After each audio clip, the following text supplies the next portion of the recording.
Olá, boa noite. Hoje é sexta-feira, 26 de maio, e esse é mais um Estúdio Veja, que vai conversar com o colunista de Veja.com, Sérgio Praça, que também é cientista político. Boa noite, Sérgio, tudo bem? Hoje nós vamos falar sobre as 5 principais notícias que dominaram nessa semana, e a primeira delas é a sucessão do presidente Michel Temer. Nessa semana ganhou fôlego, né, essa ideia de que o presidente pode renunciar ou sofrer um impeachment, ou até mesmo com a cassação da chapa Dilma Temer. Tudo isso começou depois da delação da JBS, como a gente sabe, na quarta-feira da semana passada. A questão é que a esquerda, só para a gente, né, situar quem está nos assistindo, a esquerda está pedindo as eleições diretas, a direita, com medo desse movimento e até mesmo da vinda do ex-presidente Lula, prefere a eleição indireta.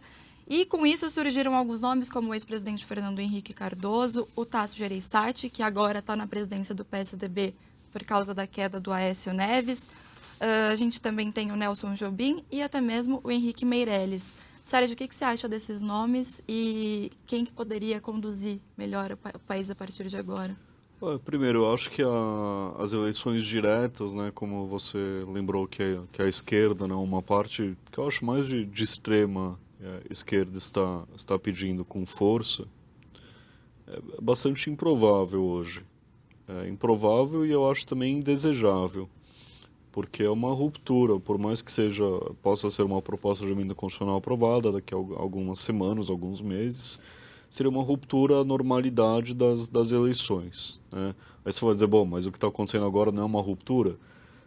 Até agora nenhuma regra institucional foi quebrada no sentido de, né, não se derrubou nenhum presidente por intervenção militar, nem nada assim. Então, nesse sentido, seria bom continuar com essa normalidade. No entanto, o desafio é como continuar a normalidade dando alguma resposta para a opinião pública, né? Exatamente. Esses 4 nomes que você mencionou, Jobim, FHC, Henrique Tasso e Meirelles, né? São 4 nomes ligados ao PSDB, de alguma maneira, né? O Meirelles hoje é menos ligado, é claro, ministro da Fazenda, mas ele foi eleito deputado federal pelo PSDB em 2002, aí se desfiliou do partido para ser presidente do Banco Central do Lula, e hoje ele é afiliado ao PSD, mas isso não implica nenhuma atividade partidária por parte dele, né? Ele é visto como uma pessoa que transita bem entre Exatamente, os partidos. visto como um ministro que conhece políticos e, né, não tem nojo declarado dos políticos, pelo menos, né? O problema de ser o Meirelles, o próximo presidente, é que quem seria o ministro da Fazenda dele, né? Ele está fazendo um trabalho há um ano, né, desde que o Temer assumiu, muito intenso com relação, sobretudo, à reforma da Previdência, primeiro a PEC do teto dos gastos. Ele tem uma equipe que eu acho sensacional, com Marcos Mendes, Mansueto Almeida, João Pinho Melo e outros nomes, enfim, não quero deixar ninguém de fora porque eu conheço vários deles, mas ele montou uma equipe muito, muito boa, né? Há alguns nomes, alguns possíveis ministros da Fazenda que manteriam essa equipe, né? Ou mesmo alguém da equipe poderia ser ministro, né?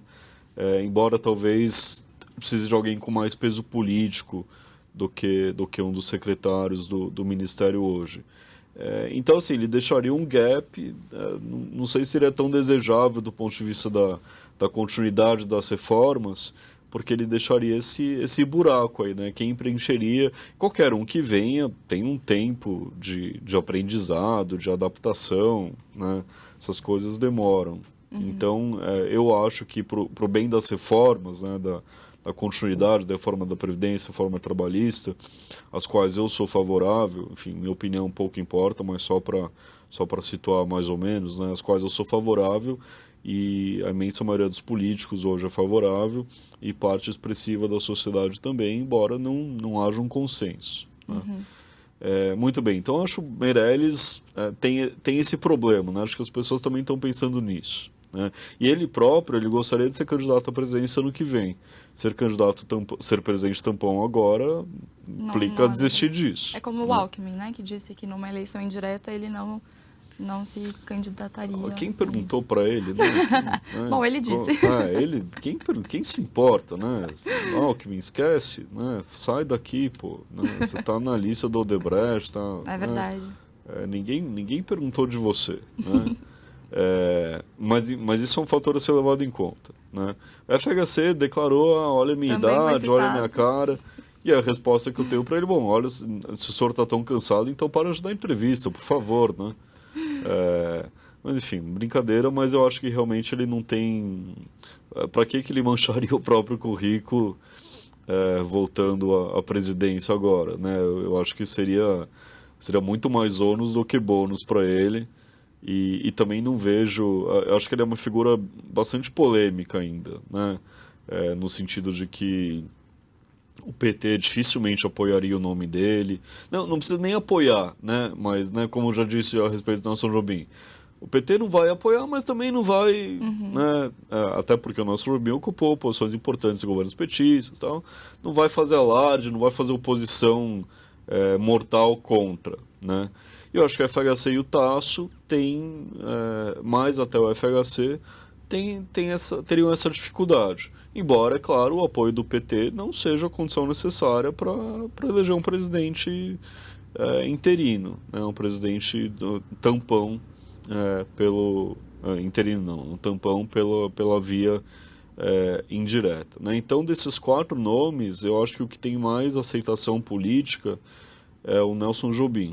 No entanto, aí a gente, enfim, lê coisas na imprensa, não sabe bem o que é verdade, mas tem coisas que fazem sentido, né? O Nelson Jobim hoje trabalha no Banco BTG, do André Esteves, que vai correndo fazer uma delação premiada antes que seja preso. E imagina, ter o presidente da República acabou de sair desse banco, né, super envolvido enfim, em suspeitas de crimes graves. Acho que até por mais apoio político que o Jobim tem, acho que isso é um grande também freio, né? Então, assim, de fato, desses 4 nomes não existe nenhuma escolha óbvia. E eu acho, né, você falou em 3 cenários: renúncia, impeachment ou cassação. Desses 3 cenários, o mais provável hoje é a cassação pelo TSE no dia, até agora, marcada por dia 6 de junho, no julgamento final da chapa Dilma Temer. Renúncia, se era para fazer, eu acho que o momento já passou, né? Claro, tudo pode acontecer, né? Brasil em 2017, tudo pode, alguém vai ver esse vídeo depois, meus amigos no WhatsApp me enchem o saco, né? Mas você falou, claro, olha que cada dia tem uma coisa nova, né? Então, acho renúncia improvável, e eu acho o processo de impeachment não é impossível, mas é lento, né? Por mais rápido que seja, mesmo se for muito, muito, muito rápido, então, pelo menos 3 meses. Pelo menos 2 ou 3 meses. Então, a questão é, o Brasil aguenta mais 2, 3 meses com o Temer? Aguentar, aguenta. O que a gente vai fazer, né? Se mudar para a Espanha? Não tem muito o que fazer, né? Aguentar, aguenta, mas pode ser um custo alto, né? E quanto mais demorar esse processo, mais próximas ficam as eleições de 2018. Sim. E, né, pior para todo mundo. Então, eu acho que essa via de cassação pelo TSE vai acabar sendo a mais provável nas próximas semanas. Antes da gente partir para a segunda notícia, que é do impeachment, você tinha falado sobre as eleições indiretas, que que não seria ruptura, né? Ela está prevista na Constituição, mas ela também ainda parece que não está bem regulamentado. O STF ainda vai definir, o Supremo Tribunal Federal ainda vai definir o rito de como, claro. como seria tudo isso. Estava parado até agora na Câmara. Como que isso pode acontecer? Você acha que vai dar tempo do STF julgar isso, começar a definir esse rito? A tempo eles têm que arranjar, né? Se de fato o Temer for cassado, aí isso será a primeira... Vai ser às pressas. Vai ser a primeira prioridade aí. E lembra a questão do rito do impeachment da Dilma, né? Você lembra que teve toda aquela grande decisão, aquele quebra-quebra, o Eduardo Cunha era presidente da Câmara dos Deputados, aí, como que vai ser? Se vai ser voto secreto ou aberto? Como que a gente vai decidir? Se vai ter comissão ou não, né? Então é uma confusão parecida. Mas acho que é menos confuso agora, né? Acho que tem menos regras para... Quer dizer, na verdade tem regras importantes, né? Claro. Mas é um processo mais rápido. Inclusive, né? Sobre quais desses nomes poderiam ou não... Isso é super importante, né?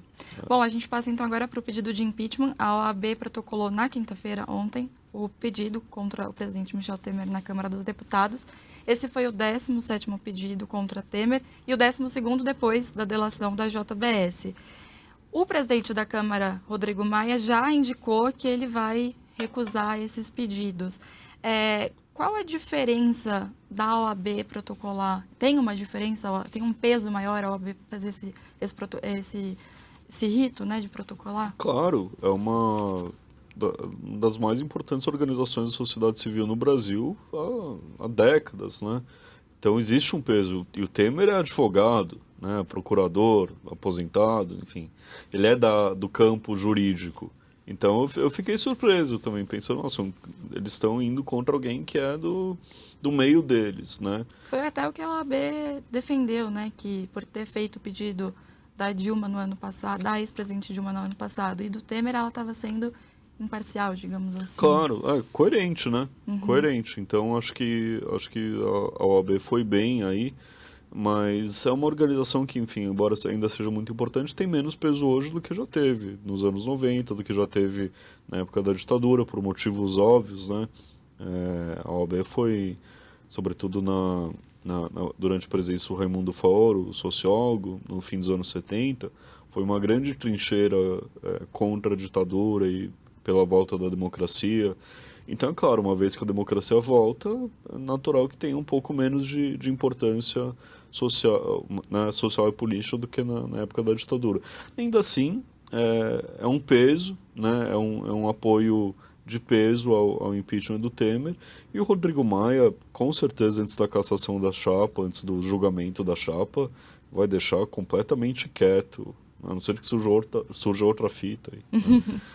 Mas não tem por que tomar uma decisão sobre isso agora. Agora, se alguém do TSE pedir vista do processo, adiar a decisão, acho que ninguém vai ser louco de fazer isso, mas vai saber, né?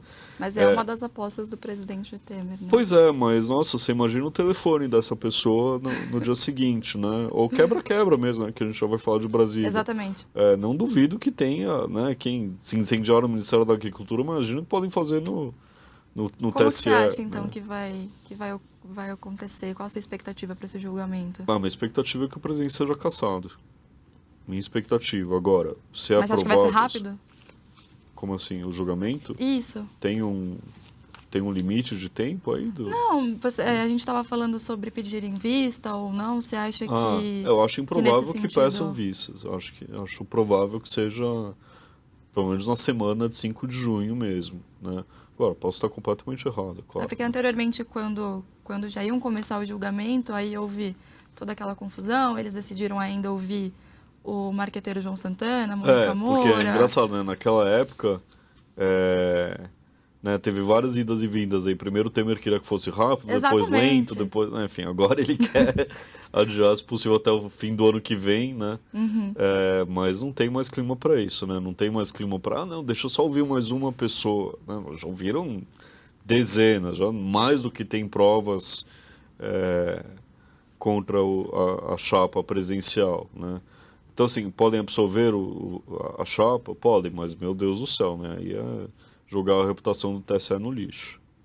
A gente estava falando sobre, voltando, né, ao pedido de impeachment, apesar desse desgaste todo que a delação da JBS causou, e apesar também da base aliada ao governo tá aí balançando, não sabe ainda se vai desembarcar ou não, tudo vai depender do julgamento do TSE, dá para perceber que o presidente Michel Temer, diferentemente da ex-presidente Dilma, ele tem ali o Rodrigo Maia, o Congresso, parte do Congresso ainda com ele. Concorda? Sim, parte sim. Isso pode segurar esse pedido de impeachment? De novo, depende muito do negócio do TSE, né? Acho que segurar um pedido de impeachment contra o presidente também é complicado, né? Quer dizer, essa cassação via TSE pode ser boa para todo mundo, né? Para o próprio Temer, que não renunciaria nem sofreria um pedido de impeachment, que poderia para sempre dizer, mas faz chapa, faz Dilma, né? Enfim, né? Tem isso.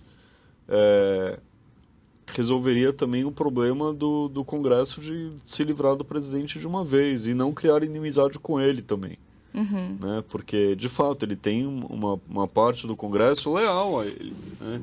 E que gosta dele, enfim. Né? E toda uma vida, né, política. Pois é. Então, é claro, é melhor se desvincular sem, né, melhor que ele caia sem eu precisar me meter nessa, né?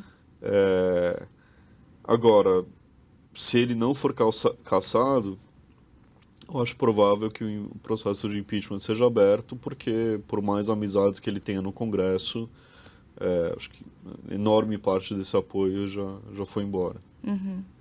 Muito bem, o terceiro assunto é a violência em Brasília, que foi um dos temas que mais esquentou a semana, aconteceu na quarta-feira. Foi uma manifestação convocada por centrais sindicais, por movimentos de esquerda, e que eram contra o presidente Michel Temer e também contra as reformas trabalhista e da Previdência. O saldo de tudo isso foram 2 ministérios, como você até já tinha comentado, 2 ministérios incendiados, 7 pessoas presas e 49 pessoas feridas. E um baleado em estado grave. Exatamente. Até está tendo uma investigação, né, para ver se a Polícia Militar, para investigar o uso de armas de fogo pela Polícia Militar. O presidente Michel Temer depois convocou as Forças Armadas para impor a lei da ordem. Você acha que, e essa medida foi muito criticada, você acha que foi exagero? Essa ação foi exagerada?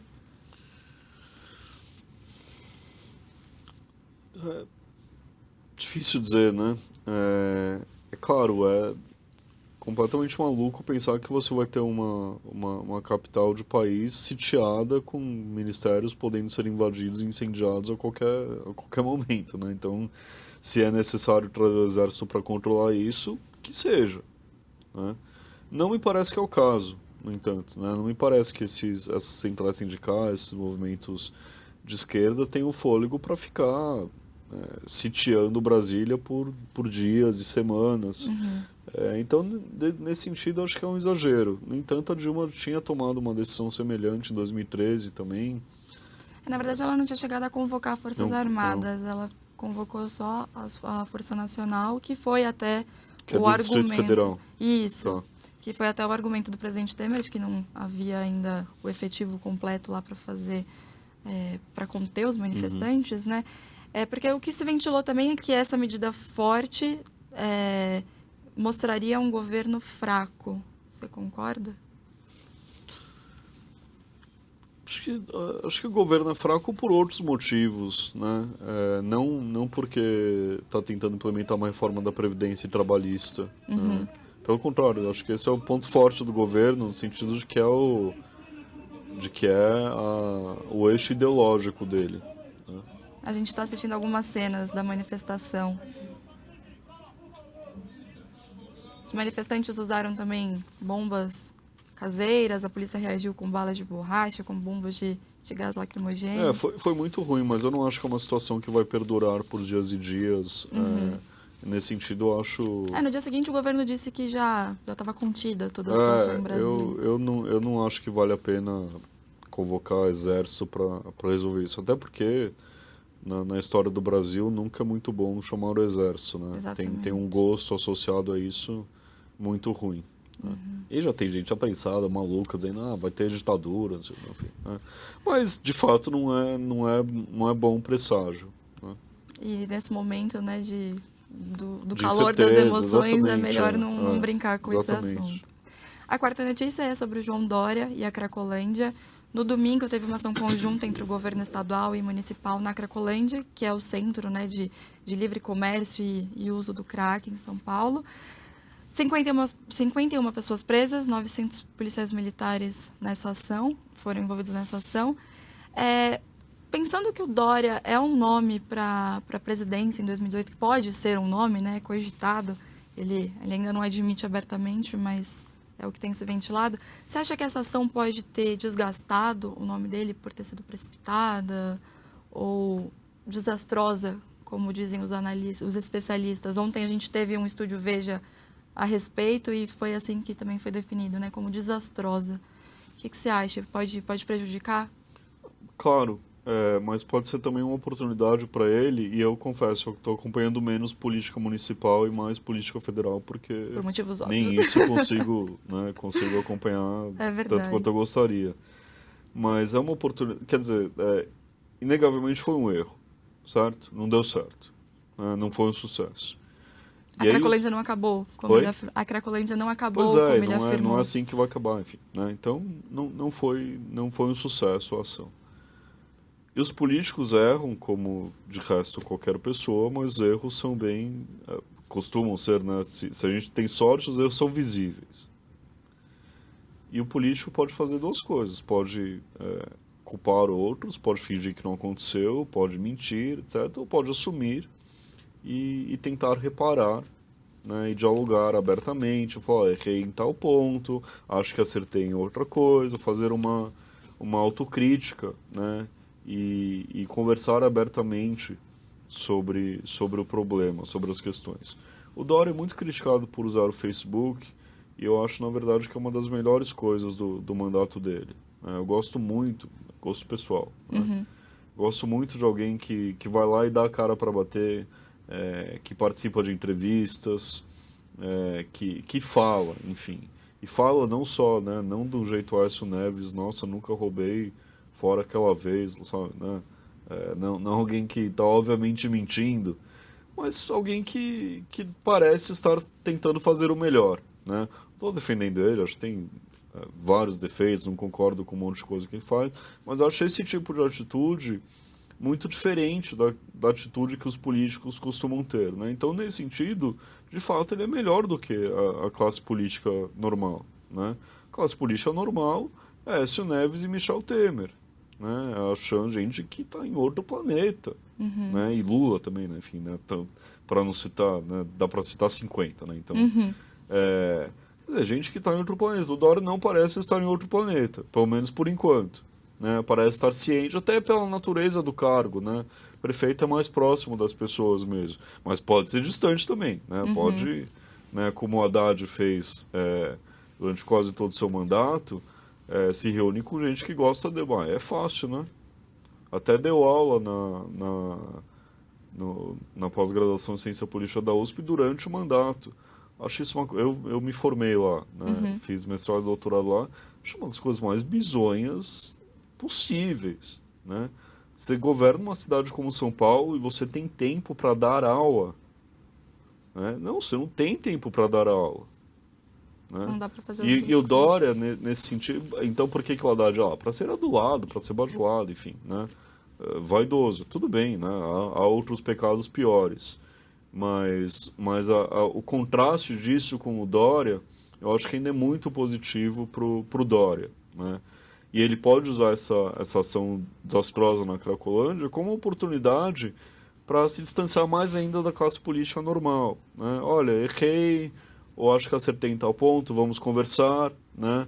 Quer dizer, trazendo gente que acha que a ação dele foi um erro e falando para ele, discutindo abertamente. Aí a vereadora do PSB, que era a secretária de Direitos Humanos, acho que é isso, ela saiu do cargo, né? Ruim para ele, né? Ruim, seria ótimo. Foi a segunda baixa, né? A primeira foi a Soninha. Né? Ruim para ele, especialmente essa última, porque... teria sido bom segurar, teria sido bom falar, olha, vou te envolver mais nessa política, né? Não vou centralizar, né? Então me parece que ele centralizou uma coisa que ele não deveria ter feito, né? Ele definiu uma coisa que não deveria ter feito na ânsia de, né, mostrar trabalho, etc, etc. Bom, nosso tempo está acabando, mas ainda dá tempo de falar de uma última notícia, falando em baixa também. Hoje teve uma baixa no BNDES, a Maria Silvia Bastos pediu demissão do cargo da presidência. E agora a gente também teve a notícia de que o Paulo Rabelo de Castro, que era presidente do IBGE, assumiu o BNDES. Isso complica, a saída da Maria Silvia complica ainda mais a situação do Temer, no sentido de que o BNDES estava sendo alvo de investigação. No começo de maio, a Polícia Federal tinha realizado aquela operação Bullish para investigar o aporte de 8 bilhões. Esse pessoal não lida com exatamente, milhão, né? A cifra é maior. Para a JBS, para ela adquirir um outro frigorífico. Isso complica mais o Temer? Olha, eu acho que a substituição rápida, né? Eu acho que foi horroroso. Critico o presidente por fazer isso logo antes da entrevista, né? Acho que é um desrespeito ao jornalismo fazer isso numa sexta-noite, né? Enfim, espera um pouquinho mais, pô. Eu acho que acho que o fato de ser uma mudança rápida com alguém como Paulo Rebelo, que é ideologicamente muito próximo da Maria Silvia Bastos, pelo que eu conheço dele, né, tá vendo no celular agora muito rapidamente, né? Então, assim, isso é bom para o governo, no sentido, né, uma substituição rápida, alguém que é próximo ao Temer, enfim, isso é bom para o governo. Agora, é ruim porque a Maria Silva Bastos estava fazendo um trabalho de, vamos dizer, higienização do BNDES, né? E com certeza a questão da CPI do BNDES, que deve ser aprovada logo, e toda essa coisa da JBS, nossa, né? BNDES não lidou só com JBS, pelo contrário, o Odebrecht também está, né? Se eu tiver que escolher um foco de corrupção no Brasil, nem seria a Petrobras, seria o BNDES, que envolve mais atividades econômicas, envolve empreiteira, frigorífico, envolve todo mundo, né? E o grande culpado por isso, é claro, o Luciano Coutinho, cujo passaporte está com a Polícia Federal, que bom que ele não pode sair do país, deveria estar na cadeia, né? Quem sabe, ao longo do tempo, quem sabe nas próximas semanas isso aconteça. Então, acho que a Maria Silva Bastos não quis pagar o pato de, bom, agora eu vou responder pelo que fizeram antes da minha gestão, né? Eu vou ser chamado da CPI para... né?